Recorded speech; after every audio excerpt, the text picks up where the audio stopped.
attends, c'est quoi mon post-it? Ah oui, il faut que j'aille faire ça. Attends, est-ce que je vais avoir le temps de cuisiner? Putain, je sais plus. Il faut aussi que je regarde le mode d'emploi de ça, du coup. Putain, mais je sais plus, je suis en train de me perdre, putain.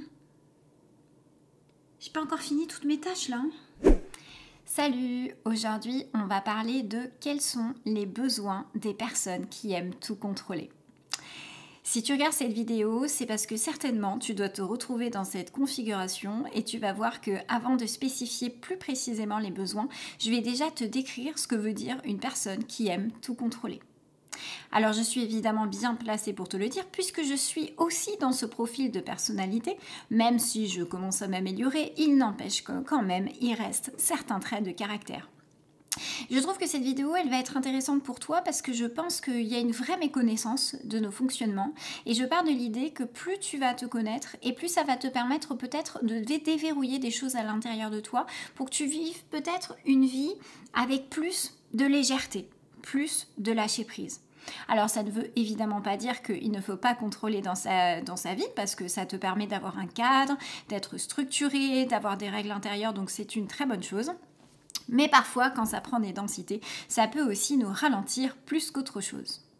Alors, première question, qu'est-ce que c'est qu'une personne qui aime tout contrôler dans sa vie ? Tu l'auras remarqué que ce type de personnes, si jamais tu te reconnais, ont un besoin de maîtrise, c'est-à-dire qu'elles aiment prendre les devants, prendre des initiatives et s'assurer que les choses soient bien faites et surtout à leur façon. C'est pour ça que des fois on aime bien faire les choses par nous-mêmes parce qu'on présuppose des fois que l'autre ne sera pas suffisamment à la hauteur de faire ce que nous faisons. Donc c'est sûr que c'est un vrai bordel parce que ça nous amène beaucoup à anticiper, à être beaucoup dans notre mental, à avoir un gros degré d'exigence et du coup ça devient vite compliqué. D'autant plus que si tu fais partie de ce type de profil, tu te rendras compte aussi que ton rapport au temps est particulier. C'est-à-dire qu'on est souvent dans une pression constante de devoir tout faire et surtout de répondre à toutes ces règles intérieures.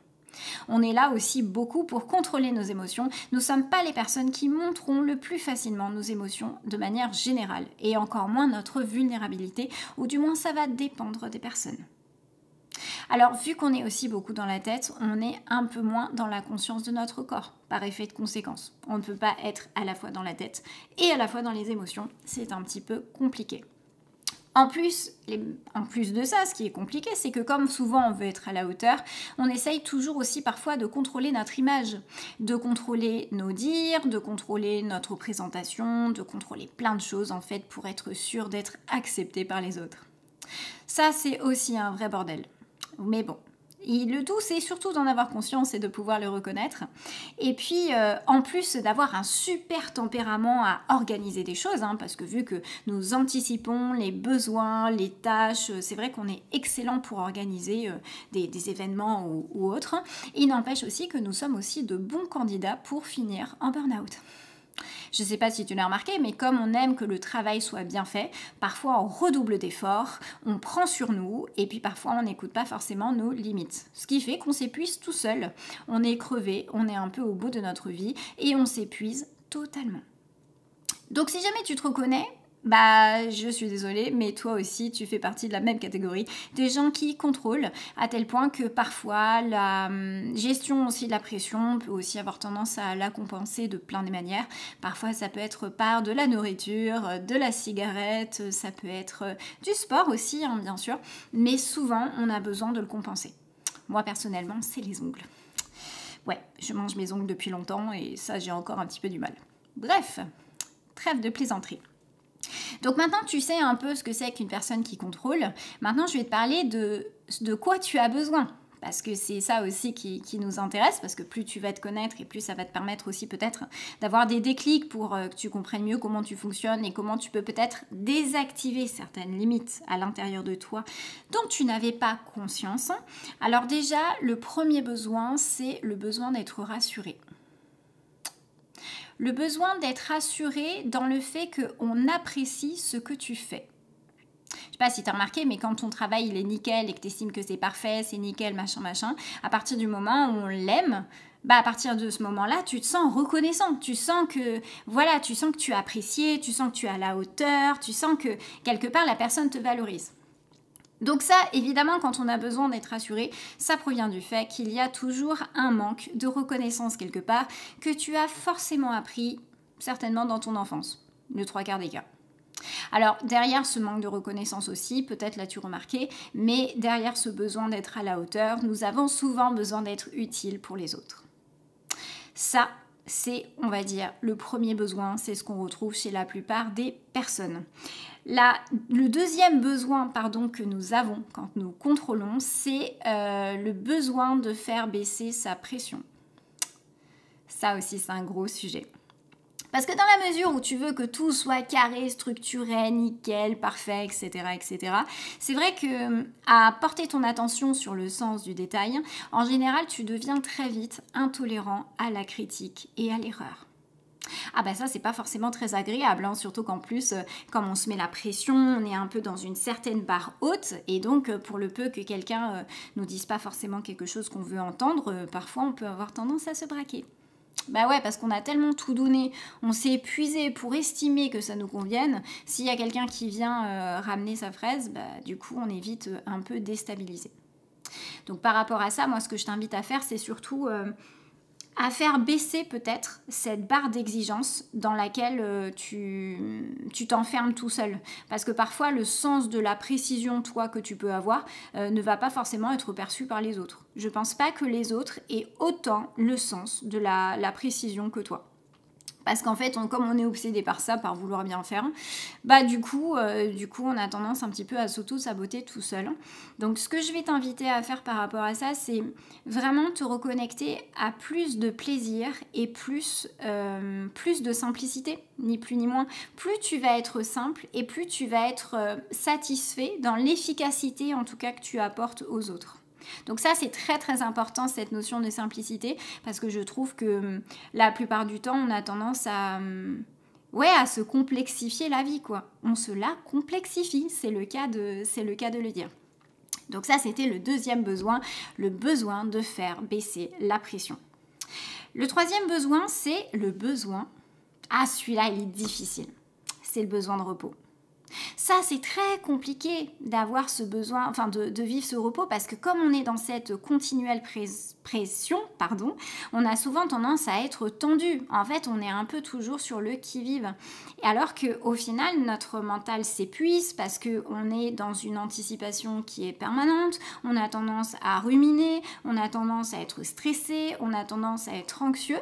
Et donc, du coup, on s'épuise. C'est ce que j'expliquais tout à l'heure. Donc, ce qu'on t'invite à faire, toi qui es contrôlant, c'est apprendre à faire des pauses. Tu vois, je sais pas, par exemple, tu bosses, tu sors dehors, tu vas prendre l'air, tu vas respirer un bon coup, tu vas, j'en sais rien, moi, regarder le paysage ou je ne sais quoi, mais tu as besoin de faire relâcher cette cocotte minute à l'intérieur de toi qui est continuellement sous pression. Ça, c'est la base, vraiment. Et puis peut-être aussi d'apprendre à faire les choses une par une. Tu vois, de pas forcément se faire une montagne dans sa tête, de se dire « Ouais, mais attends, faut que je fasse ci, il faut ça, ça, ça, ça. » Tu sais, comme un listing un peu intérieur. Non, c'est je fais les choses une par une, tranquille. Et ça, pour moi, c'est méga important parce que si tu t'octroies pas de pause, ça crée ce qu'on disait tout à l'heure, des burn-out, des fatigues continuelles, parce que ça fatigue en fait d'être toujours sous stress, vraiment. Et d'être toujours un peu dans cette précipitation intérieure. J'imagine que tu comprends ce que je te dis, parce que moi, c'est vraiment un truc que je vis aussi à l'intérieur. Qui nous amène donc du coup au prochain besoin, et celui-ci, il est particulièrement important. Je crois que c'est même le plus important, parce que c'est là où la plupart du temps, on passe quelque part à côté de moments de joie dans notre vie, mais c'est le besoin de retrouver du plaisir et du fun. Pourquoi ? Parce que tu vois bien que dans ta tête, tu as toujours un peu cette vie tracée, structurée, tu réponds à des règles intérieures. Mais en fait, si tu te rends bien compte, tu te noies dans des injonctions intérieures continuelles. C'est du style je dois faire ça, il faut faire ça, je dois faire ça. Ah mais là j'ai pas fait ça, donc il faut du coup que je fasse ça. Et en fait, tu te noies dans des obligations continuelles à devoir être présentable, à devoir être performant ou à devoir être à la hauteur. Et de ce fait-là, c'est pareil. Ça épuise et surtout ça enlève de la place au plaisir. Vu que tu es toujours dans la contrainte, c'est pas dans la contrainte en fait que tu trouves réellement du plaisir. Donc ça, c'est la base, mais vraiment, retiens vraiment ça à l'intérieur de toi. C'est important que tu t'octroies du plaisir pour toi. Au moins une fois par jour, de faire une activité plaisir pour aider ton cerveau à se reconnecter à cette énergie. Alors, quand je parle d'activité plaisir, il faut bien que tu distingues une activité plaisir qui t'apporte à toi des bénéfices d'une activité qui profite à d'autres personnes. Si genre tu me dis c'est bon, je me suis fait plaisir, je viens de finir mon ménage à la maison, non, ça c'est pas un plaisir. C'est vraiment un plaisir qui t'apporte de la joie. Tu vois, ça peut être... je sais pas, je me mets sur une chaise dehors et je prends le soleil, je lis un bouquin, je fais de la peinture, je me regarde un super film, peu importe. Mais c'est important vraiment que tu puisses te nourrir de ce plaisir, que tu puisses te reconditionner à ça et te dire oui, ok, j'ai peut-être des obligations, mais j'ai quand même le droit aussi de me faire plaisir. Pour que vraiment ça t'aide aussi à changer, je pense, ton regard sur la vie et surtout atténuer cette pression que tu peux avoir à l'intérieur de toi. Et il y a une deuxième solution aussi que tu peux faire, c'est tu prends un carnet et tu notes tous les soirs sur ton carnet 2 choses que tu as fait dans la journée qui t'ont fait plaisir. Le simple fait de faire ça aussi va t'aider à reprogrammer quelque part ton cerveau pour qu'il se tourne davantage vers le plaisir et non pas vers l'obligation. Parce que c'est tout le problème, c'est que voilà, ces obligations, ces contraintes, elles prennent toute la place dans ta tête et du coup, tu n'as plus cet espace vraiment de légèreté, de fun, d'apaisement. En fait, on se noie dans un verre d'eau, ni plus ni moins. Donc, n'oublie pas vraiment ce conseil, il est pour moi capital. Autre besoin aussi que nous avons quand nous contrôlons, c'est le besoin de se connaître véritablement. Ça aussi. Pourquoi ? Parce que quand effectivement tu es dans ta vie, tu es toujours un peu sur le qui-vive, tu es un peu dans l'anticipation des choses, tu es là pour prévenir des problèmes dans ta vie, à trouver des solutions, à prendre sur toi, à te dépasser à toute épreuve. Mais ce que je réalise, c'est que souvent, on ne se pose pas la question de qu'est-ce qui fait sens à l'intérieur de nous ? Qu'est-ce qui nous fait plaisir ? Et je trouve qu'on ne s'interroge pas assez justement sur nos envies, nos vibrations, nos projets, alors que c'est capital. Donc ça, c'est vraiment très très important aussi que tu rentres un petit peu dans cette forme d'introspection et que tu puisses te dire, qu'est-ce qui est vraiment important pour moi en fait dans ma vie ? Parce que parfois, on se noie tellement dans ces règles qu'on ne sait même plus qui on est, on ne sait même plus ce qu'on veut, on ne sait même plus ce qu'on a besoin. Alors que c'est important aussi d'avoir ce temps de pause pour se dire « Ok, je suis complètement paumée, j'ai répondu à cette petite voix intérieure qui était hyper stricte, hyper tyran à l'intérieur de moi. Mais qu'est-ce qui me parle à moi ?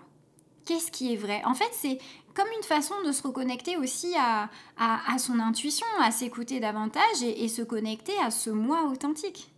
Parce que souvent, quand on est aussi dans ce contrôle, on a aussi ce contrôle de l'image, on peut avoir tendance à porter un masque au point de ne plus savoir qui on est et d'être complètement paumé. Donc ça va faire partie aussi de ton processus que de davantage te connaître et te dire ok, j'ai tout ça, mais qu'est-ce qui fait sens pour moi ? Qu'est-ce que j'ai envie ? Qu'est-ce qui me plaît ? Qu'est-ce qui me fait du bien ? Etc. etc. Donc ça c'est aussi super important. Voilà, ça fait partie aussi, je pense, de ta démarche d'évolution. Prochain besoin, c'est le besoin de lâcher prise. Alors, ce mot est très galvaudé parce que ça veut tout rien dire, je suis totalement d'accord avec toi. Moi encore, je me demande ce que c'est lâcher prise. Je commence à cerner un peu la définition, mais ça reste encore un peu abstrait. Pour te l'expliquer dans ma définition, c'est que quand on est dans le contrôle, je trouve qu'on est souvent dans des sentiments d'urgence, comme si tout ce qui nous arrivait était grave. Si t'as pas fini une tâche, tu te noies en fait dans un verre d'eau en disant « Oh putain, mais c'est urgent, je peux pas repousser, etc. Attention, faut vraiment que je le fasse, etc. » On donne vraiment beaucoup d'importance à toutes les tâches qu'on peut avoir dans notre vie. Là, l'idée... Quand on lâche prise et qu'on se retrouve face à ce genre de phénomène, c'est de se demander est-ce que c'est si vraiment important ? Si je n'effectue pas ma tâche là dans l'heure qui suit, qu'est-ce qui se passe au pire, du pire ? Et en fait, on se rend compte que quand on se pose la question, ça nous aide aussi un peu plus à relativiser, à prendre un petit peu de recul sur la situation. Parce que tant que tu considères que tout ce qui se passe dans ta vie est urgent, bah c'est pareil, tu ne pourras jamais lâcher prise. Et tu te rendras compte que si par exemple une tâche, tu la reportes à demain, ça ne va pas changer ta vie en soi. Ça va juste apporter plus de sérénité. Ça ne veut pas dire que je t'invite à procrastiner, pas du tout. Mais c'est juste à avoir suffisamment d'objectivité pour que tu ne prennes pas forcément toutes les choses à cœur. Parce que c'est ça qui parfois est difficile à vivre, c'est qu'on est tellement tout le temps dans cette urgence continuelle qu'on finit par rendre tout grave et on n'arrive pas en fait à relativiser. Donc demande-toi, je répète encore, est-ce que ce que je suis en train de vivre est important? Est-ce que ma tâche, elle est super importante? Est-ce que je dois la faire là dans les 3 secondes qui suivent? Peut-être pas. Il y a des choses qui sont importantes et il y en a d'autres qui sont secondaires. Ça va être à toi, du coup, de le déterminer. Ok? Et le dernier besoin, c'est... Non, c'est pas le dernier besoin. Il y en a un autre avant, c'est le besoin de se faire confiance. Alors ça aussi, parce que comme on est un peu sur le qui-vive, à vouloir souvent contrôler ce qui n'est pas contrôlable, c'est important de pouvoir aussi faire confiance en ce qu'on fait. Pour ça, il y a une très belle possibilité que tu peux explorer et c'est de te remémorer toutes les victoires et les réussites que tu as vécues dans ton passé. Essaye de t'en rappeler et de prendre conscience de ces souvenirs avec tout le sentiment de joie et de fierté que ça peut t'amener. De vraiment revenir dans le corps et de se rappeler de tout ce que ça a créé à l'intérieur de toi pour que tu réapprennes aussi à savourer les choses que tu as bien faites. Parce que des fois, le problème, c'est qu'on ne les savoure pas. Souvent, on fait des choses bien dans notre vie. Alors, ça peut être n'importe quoi. Ça peut être avoir un diplôme, réussir son business, faire un super gâteau qui va plaire à tout le monde, pourquoi pas. Mais je trouve qu'on ne savoure pas. En général, on ne savoure pas nos réussites. Et pire que ça, on est déjà dans l'anticipation de la prochaine tâche qu'on va effectuer. Donc, si tu veux apprendre à te faire confiance, regarde déjà ton parcours. Regarde déjà ce que tu as parcouru, ce que tu as vécu, ce que tu as réussi. Toutes les satisfactions que tu as eues, parce que ça va te permettre aussi de relativiser, de te dire « Ok, peut-être que là, ma situation, elle n'est pas parfaite, mais quand je regarde tout ce que j'ai entrepris dans ma vie, je peux être fière. » Donc ça, c'est aussi important pour que ça t'aide à regagner en confiance et que tu relativises encore davantage sur ce que tu vis actuellement pour y mettre moins de pression, moins d'urgence, moins de complexité aussi dans ta tête. Et le dernier besoin, ça y est, maintenant je l'ai retrouvé celui-ci, c'est de pouvoir dire au revoir au passé. Pourquoi? Parce que si tu as ce besoin de contrôle, dans 99% des cas, ça vient d'un manque de reconnaissance. Un manque de reconnaissance que tu as peut-être appris lorsque tu étais petit, dans ton éducation, à l'école, de par les rencontres que tu as pu faire.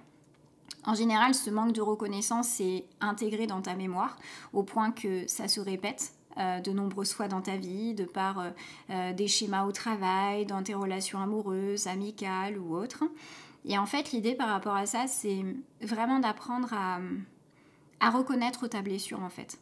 De reconnaître ta peur de ne pas être reconnu, ta peur de ne pas te sentir utile, ta peur de ne pas être aimé suffisamment par les autres. Et en fait, par rapport à ça, ce qui est vraiment intéressant, c'est de consoler cette peur et de pouvoir la regarder en face et de se dire intérieurement que même si oui, tu as manqué de reconnaissance par tes proches par exemple, qui à l'époque ont fait probablement du mieux qu'ils pouvaient en fait pour t'aider, même s'ils n'avaient peut-être pas forcément conscience de tout, mais qu'aujourd'hui, tu as cette responsabilité et tu peux choisir maintenant que toutes les actions que tu vas entreprendre, elles vont avoir de la valeur pour toi. Ça va être chouette. Parce que tu donneras le meilleur de toi-même, parce que tu vas donner tout ce que tu peux. Et ça, c'est très intéressant aussi de choisir par choix maintenant, de se donner cette valeur qui a tant manqué par le passé. Pour que ça t'aide là encore à repartir sur de bonnes bases. Alors bien évidemment, si c'est quelque chose qui est un peu compliqué, parce que c'est très intériorisé, chose qui est largement possible, je sais que l'hypnose, ça aide beaucoup par rapport à ça, dans la mesure où tu peux faire ce qu'on appelle une régression. Et personnellement, quand je propose à des clients de faire des régressions, je vais rechercher l'origine de la problématique et je vais aider la partie de toi qui est bloquée dans ce manque de reconnaissance à dépasser cette épreuve pour que ton petit toi à l'époque puisse retrouver justement cette pleine valeur et puisse assimiler le fait qu'elle n'a pas besoin de prouver sa valeur ou de prouver qu'elle peut se sentir aimée par le fait de faire quelque chose. Putain, je sais même plus si ce que je raconte c'est clair. En fait, j'aide la personne, je vais le redire au cas où, hein, parce que je ne sais plus du tout ce que je raconte, mais de plus avoir besoin de prouver ta valeur pour te sentir aimé. Voilà, que tu n'as plus besoin de faire quelque chose pour te sentir aimé.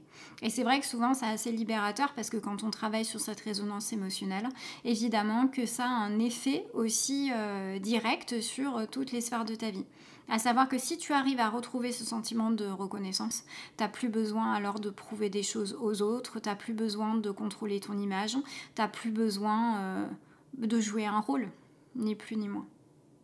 Voilà, donc si je t'ai parlé de tous ces besoins, c'est pour t'aider simplement à mieux te connaître. Parce que je sais que parfois on s'enferme un peu dans ses règles intérieures. On ne sait pas trop comment sortir de là. Parfois on peut se sentir un peu seul au monde parce qu'on se dit bon je suis comme ça, ok. Mais bien se rappeler que quand on libère cette pression et qu'on retrouve du plaisir et du fun, ça nous permet d'être plus à l'écoute de nous-mêmes et d'être au plus vrai, ni plus ni moins. Et je pense que ça... Clairement, ça n'a pas de prix parce que jouer un rôle, contrôler sa performance, sa présentabilité auprès des autres, c'est très épuisant. Franchement, c'est dur d'être quelqu'un d'autre. C'est dur de jouer un rôle. Donc, si ça peut t'aider à faire baisser la pression et juste te sentir un peu mieux dans ta peau, c'était le but de cette vidéo. Voilà, j'espère que cette vidéo t'a plu. Si jamais elle t'a plu, n'hésite pas à me partager dans un commentaire ton ressenti. Est-ce que ce sont des choses